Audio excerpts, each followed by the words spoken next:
গল্পটার নাম হচ্ছে আল মুতাকাল্লিমাতু বিল কোরআন, মানে যে নারী সবসময় শুধু কোরআন দিয়ে কথা বলে।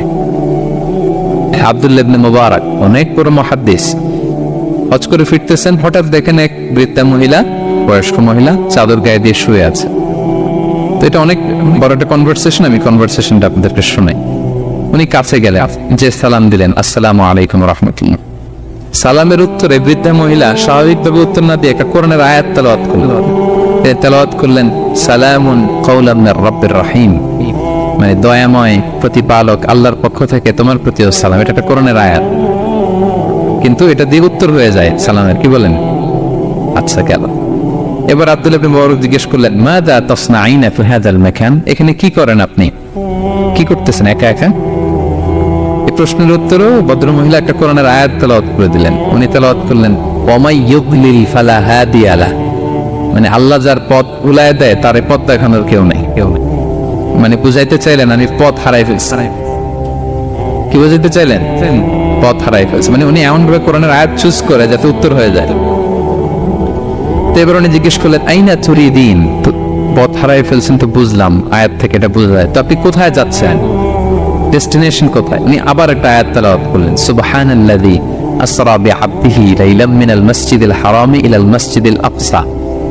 রাসূল সাল্লাল্লাহু আলাইহি ওয়াসাল্লাম মেরাজের আগে যে ইসরা হয়েছিল, মসজিদুল হারাম থেকে মসজিদুল আকসায় রাসূল সাল্লাল্লাহু আলাইহি ওয়াসাল্লাম আল্লাহ নিয়েছিলেন, এটা তেলাওয়াত করলেন। তো বুঝাতে চাইলেন আমি আপনার মতো হজে আসছিলাম মসজিদুল হারামে, আর যাচ্ছি মসজিদুল আকসা, মানে ফিলিস্তিন আমার বাড়ি।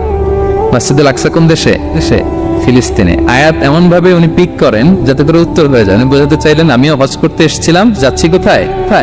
ফিলিস্তিন, মসজিদুল আকসা যে দেশে আছে। তো উনিও বুঝে গেলেন যে তাহলে আপনি মসজিদুল আকসায় যাচ্ছেন। এবার জিজ্ঞেস করলেন, আনতুম মুনযু কাম ফি হাযাল মাকান, তো এখানে একা একা পড়ে আছেন কয়দিন? আবার কোরআনের আয়াত, সালাসা লায়ালিন সাবিয়া, টানা 3 দিন 3 রাত এখানে আছে, এটা কোরআনের আয়াত। আবার জিজ্ঞেস করলেন উনি, মা আরা মাআকি তাআমান তাকুলিন, তো একা যে পড়ে আছেন আবার 3 দিন, তো আপনি খাচ্ছেন কি, বেঁচে আছেন কিভাবে? ভদ্রমহিলা আবার একটা আয়াত তেলাওয়াত করে দিলেন। তিনি পড়লেন, হুয়া ইউতঈমুনি ওয়া ইউসকিন, ইব্রাহিম আলাইহিস সালামের কথা, যে ওই আল্লাহ তাআলাই আমারে খাওয়ায়, আল্লাহই আমাকে পান করে, আল্লাহ তাআলা ব্যবস্থা করেছেন আমার। এইবার উনি অবাক হচ্ছেন, আমি এত বড় মুহাদ্দিস আব্দুল্লাহ ইবনে মুবারক ইমাম বুখারীর উস্তাদ, আমি স্বাভাবিকভাবে কথা বলি আর যাই প্রশ্ন করি একটা আয়াত তেলাওয়াত করে দেয় আর ওটাতে উত্তর হয়ে যায়। কি মহিলার সন্ধান পেলাম? তো উনি বলতেছে, ফাবি আইয়ি শাইইন তাতাওয়াদ্দাইন, 3 দিন যে এখানে আছেন মরুভূমির বালুর মধ্যে, ওযু করেন কিভাবে? উনি আবার একটা আয়াত তেলাওয়াত করলেন, ফাইন লাম তাজিদু মাআন ফাতায়াম্মামু সাঈদান তাইয়্যিবা, আল্লাহ আয়াতে বলেছেন যদি তোমরা পানি না পাও পবিত্র মাটি দিয়ে তায়াম্মুম করে নিও। তো বুঝাতে চাইলেন পানি নাই তো দিয়েছে, বালু তো চাই, তায়াম্মুম করে নাও। আল্লাহু আকবার। এবার উনি বললেন, ইন্না মাইয়া তাআমান আলা তাকুলিন, আমার ব্যাগে তো কিছু খাবার আছে, আপনি কিছু খাবেন? আবার কোরআনের আয়াত, সুম্মা আতিম্মুস সিয়ামা ইলাল লাইল, আল্লাহ এক আয়াতে বলেছেন তোমরা রোজা ফজর থেকে শুরু করে সন্ধ্যা পর্যন্ত পূর্ণ করো। তো বুঝালেন আমি রোজা রাখছি, কি বুঝালেন? রোজা রেখেছি। এবার উনি একটু মাসালা খাটাইতে চাইলেন, ভাবলেন যে বুড়ি তুমি আমার সাথে শুধু কোরআন দিয়ে উত্তর দিচ্ছ, দাঁড়াও তোমাকে আমি আটকাইতেছি।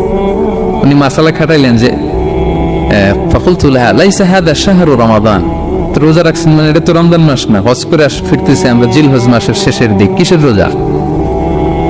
ওই মহিলা আবার একটা আয়াত তেলাওয়াত করলেন যে ওমান তাতাওয়া খায়রান ফাইনাল্লাহা শাকিরুন আলিম, আমি রমজানের ফরজ রোজা রাখিনি, এখন আমি নফল রোজা রেখেছি। আয়াতের অর্থ হচ্ছে তোমরা নফল যা করো এগুলো প্রতিদান আল্লাহ তোমাদের বুঝিয়ে দেবে। রমজান না ঠিক আছে জিলহজ, কিন্তু আমি কি রোজা রেখেছি? নফল রোজা। এইবার উনি ধরছেন মাসালা, এবার বলতেছে উবি হালান আল ইফতার ফিস সাফার, সফরে তো রোজা ভাঙা যায়, রোজা তো ভাঙা যায়, খান একটু। এবার উনি কোরআন থেকে আবার তেলাওয়াত করলেন, ওয়া আনতা সুমু খায়রুল লাকুম ইন কুনতুম তা'লামুন, আল্লাহ যে আয়াতে বলেছেন যে সফরের রোজা ভাঙা জায়েজ আছে, ওই আয়াতের শেষে আবার আল্লাহ বলেছেন যদি রাখো সওয়াব বেশি পাও। কেউ অসুস্থ হলে রোজা ভাঙবে, সফরের রোজা ভাঙবে, এই আয়াতের শেষে হচ্ছে ওয়া আনতা সুমু খায়রুল লাকুম ইন কুনতুম তা'লামুন, তবে রোজা যদি রাখো এটা ভালো যদি তোমরা বুঝতে। এবার উনি আর যাবে কোথায়? দিশেহারা হয়ে এবার জিজ্ঞেসই করে ফেলছে, লিমাদা লা তুকাল্লিমিনি মিসলামা উকাল্লিমুকি, আচ্ছা মা এবার বলেন, আমি আপনার সাথে যেভাবে কথা বলি আপনি এইভাবে কথা বলেন না কেন? কিছু জিজ্ঞেস করলে কোরআনের আয়াত বলেন না কেন? আমি কথা বলতেছি আপনি আমার সাথে এভাবে কথা বলেন, কিছু জিজ্ঞেস করলে কোরআনের আয়াত কেন? এটার উত্তরে উনি আরেকটা কোরআনের আয়াত উনি পড়লেন, মা ইয়ালফিযু মিন কাউলিন ইল্লা লাদাইহি রাকীবুন আতীদ। আল্লাহ বলেছেন তোমরা মুখ দিয়ে যাই বের করো এটা লিখে রাখার জন্য দুই কাঁধে রাকীব আতীদ আছে, তুলে রাখে। তার মানে আমি যে তোমার সাথে কথা বলতেছি প্রত্যেকটাই তো রেকর্ডেড হয়, রেজিস্টার্ড হয়। সো এমন কিছু বলি যেটাতে সওয়াব হয়, যেটাতে ভুল না হয়। আল্লাহু আকবার, সুবহানাল্লাহ। কি নারী ছিল, কেমন নারী তিনি ছিলেন? কি পুরো ঘটনাটা শুনবেন? হ্যাঁ শেষ করবো ঘটনাটা। আচ্ছা উনি অবাক হলেন যে কি মহিলা, এরকম মহিয়সী গরিয়সী নারীও পৃথিবীতে আছে। তিনি বললেন ঠিক আছে মা, আপনি যেহেতু পথ হারাই ফেলছেন আমার উটটাকে আমি নিয়ে আসি। ফাহাল্লাকা আন আহমিলুকি আলা নাফাতি হাদিহি ফাতুদরিকিল কাফিলা। আমার উটটা নিয়ে আসি, উটে বসেন, আমি আপনাকে এগিয়ে দিয়ে কাফেলাতে যুক্ত করে দেই। আপনি কি রাজি আমার উটে বসবেন? আবার কোরআনের আয়াত, ওমা তাফআলু মিন খাইরিন ফাইনাল্লাহা বিহি আলিম। তোমরা যত ভালো কাজ করো আল্লাহ সেটা জানেন, মানে তোমার এই ভালো কাজ আল্লাহ জানেন, আল্লাহ এর প্রতিদান দিবেন। ক্বালা ফাআনাফতু নাকাতি, আমি উট বসালাম এবং বললাম ওঠেন। উনি যখন উঠতেছেন আমি এভাবে তাকায় আছি, তাই আমি যে তাকায় আছি উনি একটা আয়াত তেলাওয়াত করলেন যে কুল্লিল মুমিনিনা ইয়াগুদ্দু মিন আবসারিহিম। এর অর্থ হচ্ছে নবী হে মুমিনদেরকে বলুন তারা যেন পরনারী থেকে তাকায় না থাকে, চোখ যেন নিচে রাখে, তারা যেন চক্ষু অবনমিত করে। মানে বুঝাতে চাইলেন যে আমি তো বেগানা নারী, পরনারী, তা আমি উঠতেছি আপনি তাকায়। সে হয়তো তাকায় আছে যে বৃদ্ধা মহিলা উঠতে যদি কষ্ট হয় পড়ে যায়, তো উনি যখন দেখতেছেন তাকায় আছে উনি বলতেছে ফুল্লিল মুমিনিনা ইয়াগুদ্দু মিন আবসারিহিম। নবী হে বলুন বিশ্বাসীদের তারা যেন চোখ নিচের দিকে করে রাখে। তো উনি লজ্জা পেয়ে গেলেন। ফাকাদাতু বাসারি, আমি লজ্জায় চোখ নামালাম। এরপর আমি বললাম ইরকাবি ওয়াকাদ আফালতু নাফাতে, ওঠেন। আমি এবার ওটার রশি ধরে টানতে আরম্ভ করলেন। ভদ্র মহিলা উঠেই আবার কোরআনের আয়াত পড়লেন যেটা আমরা গাড়িতে বা কোনো বাহনে উঠলে পড়ে। তিনি পড়তে আরম্ভ করলেন সুবহানাল্লাযী সাখখারা লানা হাযা ওয়া মা কুন্না লাহু মুকরিনিন ওয়া ইন্না ইলা রাব্বিনা লামুনকালিবুন।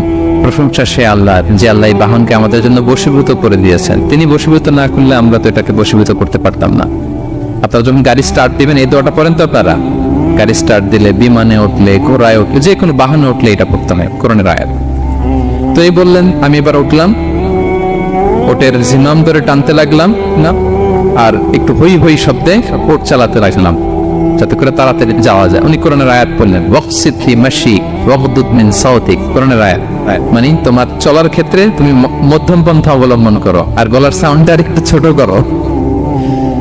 এটা কিন্তু লোকমান হাকিম তার ছেলেকে বলেছিলেন যে বাবা তুমি যখন হাঁটবে মধ্যম পন্থায় হাঁটবে আর শাউট করবে না, নয়েজ করবে, কণ্ঠটাকে নিচু করবে। এই আয়াতটা উনি পড়ে দিলেন। মানে বুঝাতে চাইলেন আপনি হাজি মানুষ ফস করে আসছেন, এইভাবে যাচ্ছেন কেন? আপনি স্লোলি যান।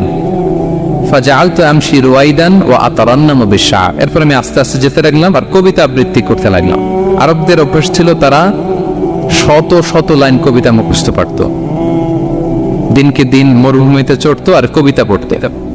তা আমি কবিতা গুনগুন করে কবিতা পড়তেছি আর যাচ্ছি। এই মহিলা পিছন থেকে আয়াত তেলাওয়াত করলেন আবার ফাকরাউ মা তায়াসসারা মিনাল কুরআন। মানে কোরআনের যেখান দিয়ে সহজ লাগে ওইখান দিয়ে পড়েন। মানে বুঝাতে চাইলেন কবিতা বললে কি লাভ, আপনি কোরআন পড়েন। উনি আবার লজ্জা পেয়ে কোরআন পড়তে আরম্ভ করলেন। এবার যেতে যে কাফেলা থেকে উনি মিসিং, যে ক্যারাভেন থেকে মিসিং, ওই ক্যারাভেনের সাথে যুক্ত হলেন। এবার জিজ্ঞেস করলেন যে হাদিহিল কাফেলা মান লাকি ফিহা, এই তো আপনার কাফেলা, এখানে কে আছে আপনার? কেউ আছে? আবার কোরআনের আয়াত আল মাল ওয়াল বানুনা জিনাতুল হায়াতিদ দুনিয়া, অর্থাৎ সম্পদ সন্তান এগুলো আল্লাহর দেয়া নেয়ামত। এটা দিয়ে বুঝাতে চাইলেন হ্যাঁ আমার কিছু সন্তানাদি আছে। উনি বুঝতে পারলেন ফাআলিমতু আন্না লাহা আওলাদান ফিহা, আমি বুঝলাম না যে ওনার সন্তান সন্ততি এখানে আছে। এবার একটা চান্স পেয়ে গেছে আব্দুল্লাহ ইবনে মুবারক। কি পেয়ে গেছে? উনি মনে মনে ভাবলেন ওনার ছেলেদের নাম কি, এটা জিজ্ঞেস করি, তাই উত্তর দিতে পারবে না। সুন্দর না প্রশ্নটা? এবার উনি বলতেছে ফাকুলতু লাহা মা আসমাউ আওলাদি, মা এবার একটু বলেন তো আপনার ছেলেগুলোর নাম কি? কি জিজ্ঞেস করলেন? এটা তো আর নান্টু বল্টু সল্টু তো আর কোরআনে পাওয়া যায় না। আমরা নাম রাখি কি সল্টু বল্টু কোরআনে আছে? নাই। তো উনি এবার চান্স নিলেন, এবার জিজ্ঞেস করে আপনার ছেলের নাম কি? এবার আর উত্তর থাকবে না, অনেকক্ষণ আমার সাথে এক পার্সোনাল। তো জিজ্ঞেস করতেছে লাহা ওয়া মা আসমাউ আওলাদিক, আপনার ছেলেদের নাম কি একটু বলেন তো। এই প্রশ্নের উত্তরে উনি 3টা আয়াত তেলাওয়াত করতেন। এতক্ষণ তো একটা, এখন কয়টা? এখন 3 নম্বর গিয়ারে চালাইতেছে। উনি প্রথম আয়াত তেলাওয়াত করলেন ওয়াত্তাখাযাল্লাহু ইব্রাহিমা খলিলা, এরপরে বললেন ওয়া কাল্লামাল্লাহু মূসা তাকলিমা, সবশেষে বললেন ইয়া ইয়াহইয়া খুযিল কিতাবা বিকুওয়া। আল্লাহু আকবার। আমি ইব্রাহিমকে খলিল হিসেবে নিয়েছি, মুসাকে কালিমুল্লাহ বানিয়েছি, এবং ইয়াহইয়াকে বলেছি হে ইয়াহইয়া তুমি তাওরাত কিতাবকে শক্ত করে ধরো। তার মানে বুঝাতে চাইলেন আমার বড় ছেলের নাম ইব্রাহিম, পরের ছেলের নাম মুসা, ছোট ছেলের নাম ইয়াহইয়া। সুবহানাল্লাহ পড়বেন না? কি নারী ছিলেন। কোরআনের বাইরে যেন যাওয়া না লাগে, কোরআন থেকে ছেলেদের নাম চুজ করে রাখছেন। ছেলেদেরকে ডাকলে এই নামেই ডাকেন। এরপর ছেলেদেরকে ডাকলেন কোরআনের আয়াত পড়ে ফাবাআসু আহাদাকুম বিওয়ারিকিকুম হাযিহি ইলাল মাদিনাতি ফালইয়ানজুর আইয়ুহা আসকা তুআমান ফালইয়াতিকুম বিরিজকিন মিন। এটা সূরা কাহফের একটা আয়াত। গুহাবাসী 7 জন যুবক যখন ঘুমিয়ে পড়েছিল, 309 বছর পরে যখন জেগেছিল, একজনকে টাকা দিয়ে বলেছিল যাও তুমি কিছু খাবার নিয়ে আসো। এই আয়াত বুঝাইয়া তিনি ছেলেদের বুঝাইলেন যে মেহমান আসছে, কিছু নিয়ে আসো খাবার, না খাওয়াইতে হবে। উনি অনেক হেল্প করছে আমাকে। তো ছেলেরা খাবার নিয়ে আসলো। খাবার দেওয়ার পরে মহিলা আবার কোরআনের আয়াত কুলু ওয়াশরাবু হানিআম বিমা আসলাফতুম ফিল আইয়ামিল খালিয়া। এটা আসলে আল্লাহ তাআলা জান্নাতীদেরকে বলবেন। আমরা যখন জান্নাতে ঢুকবো আল্লাহ বলবে কুলু ওয়াশরাবু হানিআম বিমা আসলাফতুম ফিল আইয়ামিল খালিয়া। এই দুনিয়াতে এত জুলুম নির্যাতনের শিকার হয়েছে, এত নেক কাজ করেছে, প্রতিদান হিসেবে আজকে জান্নাতের এই নাজ নেয়ামত ভোগ করো। বৃদ্ধ মহিলা এই আয়াতটা বললেন, তার মানে মরুভূমিতে অনেক কষ্ট করেছেন আপনি আমার জন্য, এখন আপনি আমার পক্ষ থেকে এই হসপিটালিটি রিসেপশন এই আপ্যায়ন গ্রহণ করুন। এবার উনি বলতে আরম্ভ করলেন, ছেলেদেরকে বললেন কুলতু আল আনা তুআমাকুম আলাইয়া হারাম।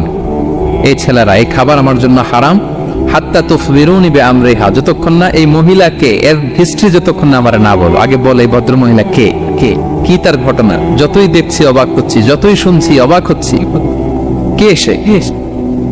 যাই বলি শুধু কোরআন দিয়ে বলে, ঘটনাটা কি? এবার ছেলেরা বলল ফাকালু হাযিহি উম্মুনা, ইনি আমাদের মা। লাহা 40 সানা, ওনার বয়স 40 বছর। লাম তাতাকাল্লাম ইল্লা বিল কুরআন, জীবনে কোনোদিন কোরআন ছাড়া মুখ দিয়ে অন্য কোনো কথা বলে নাই।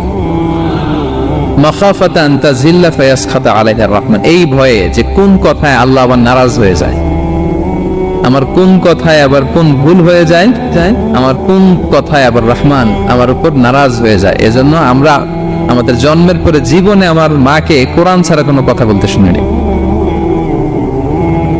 অবাক হলেন আব্দুল্লাহ ইবনে মুবারক, ইমাম বুখারীর উস্তাদ। উনি খাবার হাতে নিয়ে এবার বললেন যে উনি তো অনেক আয়াত বললো, এবার আমি একটা আয়াত পড়ি। খাবারটা নিয়ে উনি পড়তে আরম্ভ করলেন। ফাকুলতু, উনি বললেন, আমি বললাম যালিকা ফাদলুল্লাহি ইউতিহি মাইয়াশা, এটা আল্লাহর বিশেষ অনুগ্রহ, ফজল। এটা আল্লাহ সবাইরে দেয়, যাকে চায় তাকে দেয়। সুবহানাল্লাহ পড়ে। এটা আল্লাহর বিশেষ অনুগ্রহ, তিনি সবাইকে দান করেন না, যাকে চান তাকে দেন। তোমাদের মা অনেক মহিয়সী গরিয়সী একজন মাতা তোমরা পেয়েছ। আল্লাহ তাআলা বলছেন ইন্না নাহনু নাযালনা যিকরা ওয়া ইন্না লাহু লাহাফিযুন, নিশ্চয় আমি এই জিকিরকে মানে কোরআনকে নাজিল করে